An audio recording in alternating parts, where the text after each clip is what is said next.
5 seconds.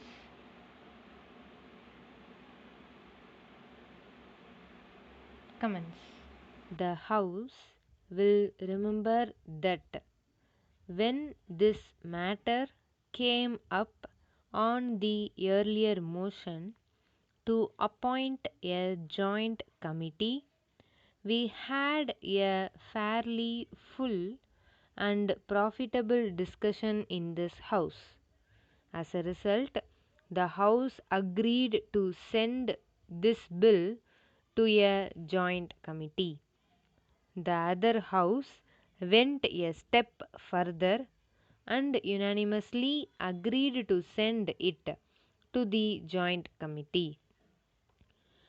I mention these facts to show what a great degree of unanimity of opinion there has been in Parliament over this matter.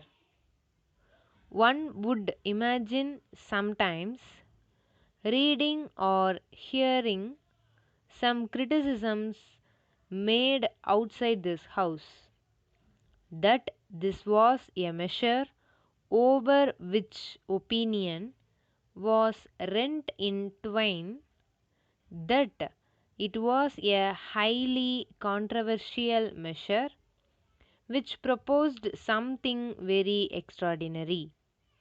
Yet, when one comes to see what has actually happened in this House or the other House, one finds that the persons who are most intimately connected with this matter, in the sense that they are considering it directly, members of the two houses who have listened to arguments for and against, have come to one broad conclusion in favor of this amendment of the Constitution.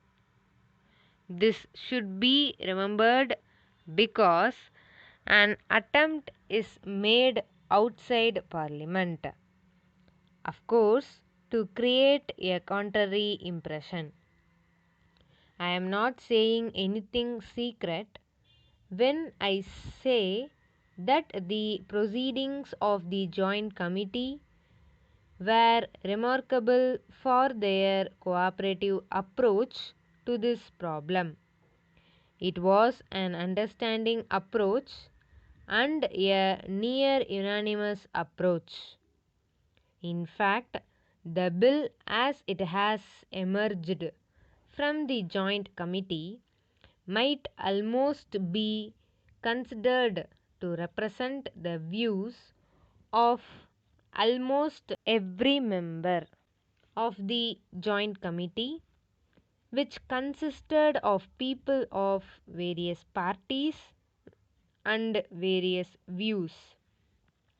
After the report of the Joint Committee was prepared and passed in this cooperative manner by almost every member of the Joint Committee, some minutes of dissent have been received. The minute of dissent by my friend has been Major, a longest minute, in which he has quoted from high legal authorities. Apart from that fact that he is himself a high level authority. First of all, we must bear in mind exactly what this bill is and what this attempt to amend the Constitution is. It is odd that words like confiscation of property and expropriation are thrown about when actually what the Constitution says is that there will be no such thing except by law and except on payment of compensation thereof.